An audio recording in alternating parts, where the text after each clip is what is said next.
welcome back to World Tour and Football Manager 2021. I hope you're well. We are in some terrible form at the moment. So since the last episode, we've only played 3 league games off camera. We lost 3-0 to the league leaders Dundalk, drew 1-1 with Waterford thanks to a very late equaliser from Thomas Breen, and then got absolutely battered by Derry City. I would like to blame the fact that Darragh Fox got sent off, but we were already 3 goals down by that point, so I don't really think that had any effect. And that is all heading into today's 2 matches that are going to be on camera against the Lincoln Red Imps in the Europa Conference League first qualifying round. Apparently we're the favourites for this, so fingers crossed we can do the job. I'll just quickly show you the league table. It's not good reading. We are second bottom in the relegation play-out place, 3 points adrift of Galway United in 8th, but we have slightly better goal difference, which could help us come the end of the season if we do start picking up points, which hopefully we do. Thankfully, 10 points clear of the UCD in bottom place in the league. As I said at the end of last episode, so today we'll be playing the 2 games against Lincoln Red Imps. I'll play the Shamrock Rovers game off camera and let you know what the score was. I imagine it's probably going to be a defeat because it's Shamrock Rovers and they practically nearly always beat us. Also, since last episode, we have made a couple of signings, one of which I'd already told you about, which is Federico Esposito on a free transfer, the centre midfielder. But another transfer that we made was another free transfer, Graham Gebby, a central defender who was released from Airdrieonians, previously been at Rangers, but he didn't play for them. Played for Orange County, which I imagine is in America. Played 17 times for Airdrieonians. He's a very good looking centre back, I guess. 3.5-star coach report. His marking and tackling are very good from a technical aspect, and he's got very good jump and reach physically.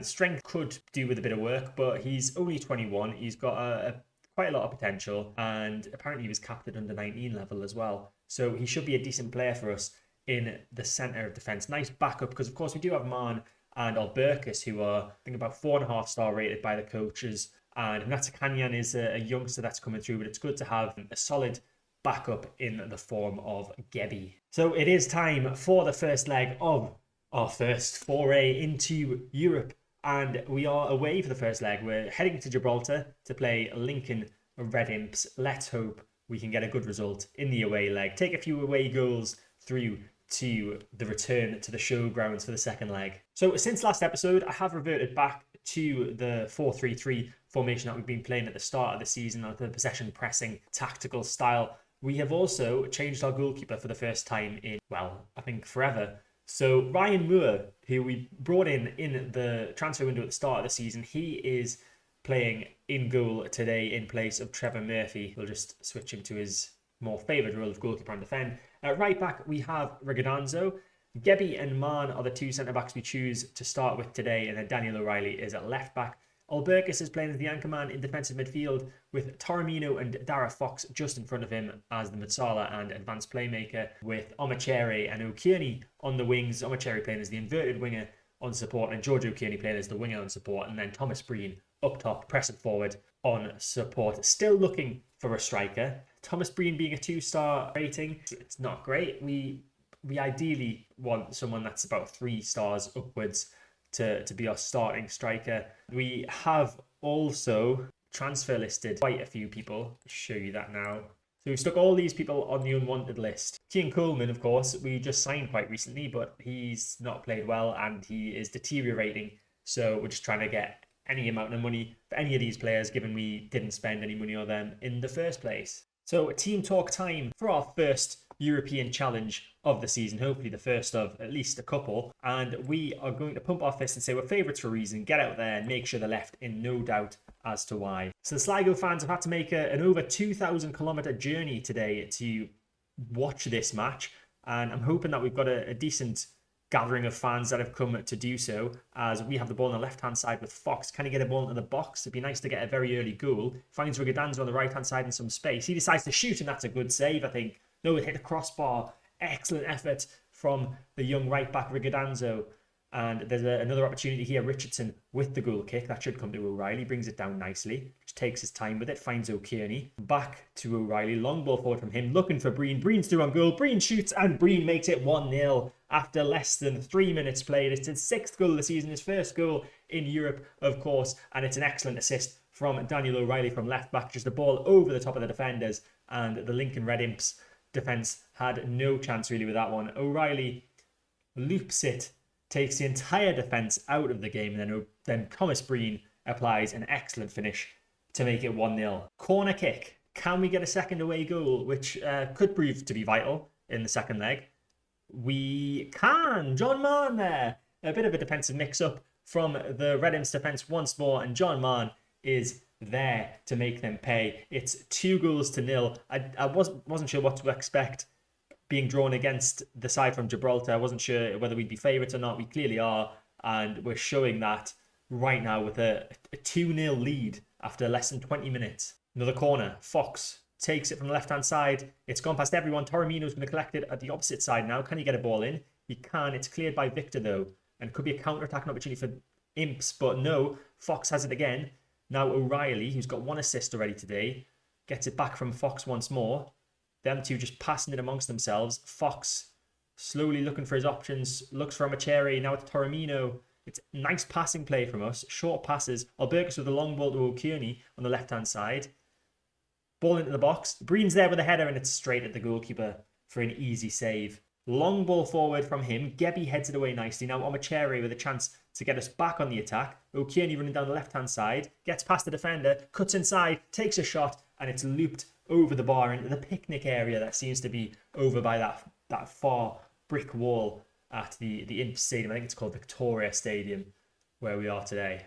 And we're almost at half-time, but unfortunately, Amacheri has picked up an injury at right wing, so it's a good job that I put Thomas Alua on the bench, because otherwise we wouldn't have anyone that could play at right wing. Well, I guess we'd have Torremino, but he's not really a right winger, is he? Oh, he is. I'm just making stuff up. So now the question is whether Torremino moves up to right wing and then we bring on Buckley or Kotaro, or whether we just bring on Alua. I think we'll just bring on Alua and we will switch him to being we'll keep him on an inverted winger, I guess. I don't think Omacheri should have been playing as an inverted winger in the first place because he's right-footed. It's better to have the opposite foot of the side that you're playing on if you're inverted winger. But anyway, we've brought Thomas Alua on for Amacheri just before half-time. We're yet to allow Lincoln Red Imps to get a shot so far today, and that continues into half-time. Looks like we've got a full capacity attendance here today. Hopefully that can carry through the second leg as well. But we are going to say at half-time, without stretched arms, I'm very happy with the way things are going. Keep it up. Don't think we need to make any changes further to the one that we just made before half-time. So we'll just head straight back in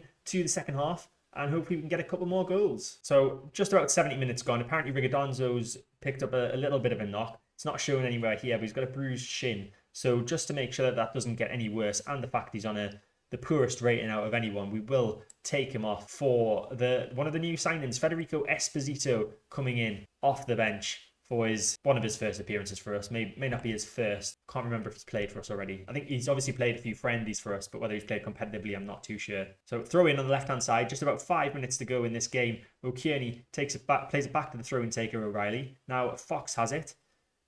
Ball to Alua, flicked on. Breen's going to get it, is he? He is! He somehow gets there before the goalkeeper, and Thomas Breen gets another. It's his second goal of the game, and we are running away with this tie. 3 goals up away from home in the first leg. It looks like, fingers crossed, we should be safely heading through to the next round of the Europa Conference League, barring some sort of catastrophe at the showgrounds. And there is the full-time whistle. It is a 3-0 victory away from home today. Man of the Match award goes to Dara Fox on a 9.1. A few assists from him. He's played very well in the centre of midfield today. Pretty much everyone apart from Esposito on a 7 rating or more. Well, apart from Esposito and the 2 people that got taken off. But Esposito doing pretty well. 6.8 on one of his first competitive appearances for us. So we're going to go with outstretched arms and say I'm very happy with the result and the way you played. Hopefully we can continue that form into the league game against Shamrock Rovers, which of course, as I said, we will be playing off camera. So we've played the game against Shamrock, and I can't believe I'm saying this, but we actually won. We won 1-0. George O'Kearney getting the only goal in that game, and that result takes us out of the relegation playout place on goal difference from Galway United. So a bit of a positive bit of league news there for once. Also, in between the first game and now, we have made another signing. We've signed a left back, Alessandro Moretti, former Sampdoria player, just released by them. We got him in on trial, which is basically how I'm finding all of my free transfers at the moment.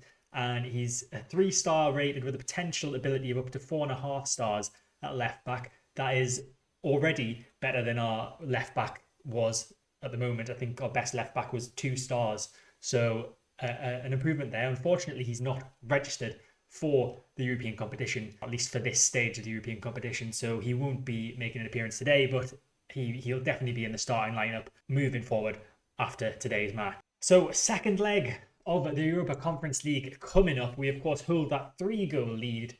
We are the home team. Hopefully we don't throw this away. If we throw this away, then there's definitely something wrong. So just the one alteration from the last league match that I played. I'm not actually sure what the team lineup was for the European game, but Ryan Moore is in goal, Rigodanzo at right back, Gebian Man at centre back, O'Reilly at left back, possibly the last time he'll play there, starting for us this season. Power is in defensive midfield in place of Albercus, who needed a bit of a rest. Conwy is at the advanced playmaker in centre midfield, Buckley alongside him as the ball-winning midfielder, Massimiliano Torremino as the right winger, and Jack Cantwell as the left winger, with Thomas Breen as the pressing forward up front, still looking for a striker for the team.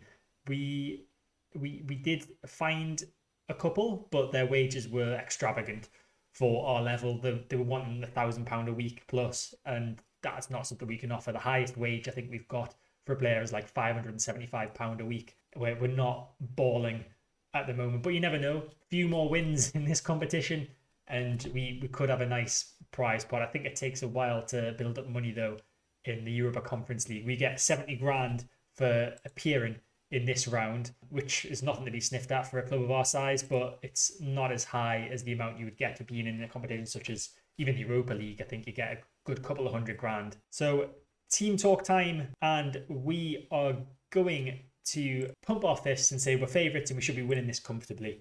No reaction, but I wouldn't expect one. We should just be able to get the job done, hopefully. So goal kick for Lincoln Red Imps. That's going to go straight to our left back, O'Reilly, who's got plenty of time to bring the ball down and advance forward with the ball. So O'Reilly running down this left-hand side. Can he possibly get a ball into the box maybe? Instead flicks it back to Buckley, who plays it across the centre to Power. Now Conwy on the edge of the box. Conwy! What a goal from Bertrand Conwy from the edge of the box. He did a little cartwheel to celebrate. And that's his first goal of the season. His first goal for Sligo Rovers, in fact. Excellent finish. It was Buckley who played the ball across to Power. Nice little layoff from Power, playing the anchorman role today. And Conwy just lifting that off the underside of the bar into the top right-hand corner of the goal, and has made it 1-0 to Sligo on the night in this second leg. And I feel like we are going to run away with this game. Corner kick, Cantwell whips it in. Buckley's there with a header, headed away by Hamida. I think that was his name. Torremino, no, has the ball for us. And it's another long-range effort, this time from Torremino, but it's over the top of the bar on that occasion. Goal kick once more for Lincoln Red Imps. Played towards O'Reilly once more, and he's got time to bring it down again. And he has the ball back from Buckley now. Is he going to play it out wide left to Cantwell? He does. Back to Buckley, who's going to play this inside to Breen. And he finds O'Reilly making the overlapping run on the left. Plays it back to Cantwell. Is he going to get a ball in? No, it's Buckley. Ball in from him. Torremino in tons of space. And it's offside, unfortunately, for Torremino. Let's see how close it was. It was Buckley that whipped the ball in. Torremino just coming back from an offside position. Very close, but he was, I would say, offside. His trailing leg just playing him off there. So we get to half-time. We've had 22 shots on goal. Only 4 of them on target, which isn't too great. Our XG is 1.89, which is pretty good. Lincoln Red Imps have yet to have a shot in the first half. So I'm going to outstretch my arms and say I'm very happy with the way things are going. Keep it up. Let's see if anyone needs a rest or anything, because this would be a good game to do it. We've got Breen and Torremino who are edging into the yellow of their little hearts. I think I might take one of them off. Who do I take off? Who's the more important player? Well, Breen's not been playing well today, so we'll leave him on to try and get a bit better. So Torremino will make way. We'll bring on Thomas Alua as an inverted winger on support. And we'll just make that one change at half-time. Hopefully we can grab a couple more goals in the second half. This episode's been really good for hopefully building our confidence as well. A lot of the episodes I've brought you this season have involved lots of defeats. So it's nice to have one where we seem to be about to have 2 victories, or 3 victories if you include the Shamrock Rovers game, which we didn't see, or you didn't see. I would like to get a couple more goals though. Breen is looking pretty knackered now. The issue is we don't have another right winger on the bench. So Alua can obviously play up front, so we'll move him to that position. But then it's going to be a case of possibly asking Bertrand Congni to play at attacking right mid, and then we'll take Breen off and we will bring on Dara Crotaro, mainly because Dara Fox is looking complacent. Throw in very late in the game, O'Reilly plays that to Cantwell. Buckley gets it back to O'Reilly. Could there be one last goal in this tie for Sligo Rovers as Mann has the ball at the back? Now Crotaro, the substitute, nice pass from him to Cantwell. He's going to try and get a ball into the box here, I think. He does. Congre's there! And it is. It's 2-0. It's 5-0 on aggregate. Congre gets his second goal of the game, but is only his second goal ever for Sligo Rovers as well. He's on a hat-trick. He's got very little time to get that hat-trick, but you never know. Cantwell with a lovely ball in. Went past Alua, but Congre was there at the back post to finish home. And there's the full-time whistle. It's a 2-0 victory tonight, 5-0 on aggregate. And Sligo Rovers are into the next qualifying round of the Europa Conference League. So I'm going to say without stretch arms, I'm very happy with how this tie went. We won the first leg, then went on to finish the job here. That result means that we play Levski Sofia in the next qualifying round. And that next qualifying round is coming up very soon. I wasn't expecting it to be so soon for some reason. Looking ahead to the next episode, I feel like I do need to bring you the Levski Sofia game, or at least one of them. Yeah, so what we'll do is we will do the two Levski Sofia legs of the European tie in the next episode. If the first game is not a very highlight-full game and I can squeeze in the Galway United game as a live com, then I will do. If not, it'll just be the same as today's episode where I just tell you what happened in that game. So in the meantime, we have the one game to play in the league against Bohemian, and that is away from home. They're 7th in the league. I would say that's a bit of a relegation battle. Bohemian, we can technically overtake them, although it's going to take a bit of a goal swing, so it's not very likely. But we can join them on 23 points with a victory against them. So hopefully we can do that. But that is it for this episode. I hope you enjoyed it. If you did, make sure to hit the like button, subscribe to the channel to get more content when it comes out, hit the notification bell to stay notified, and I'll see you next time.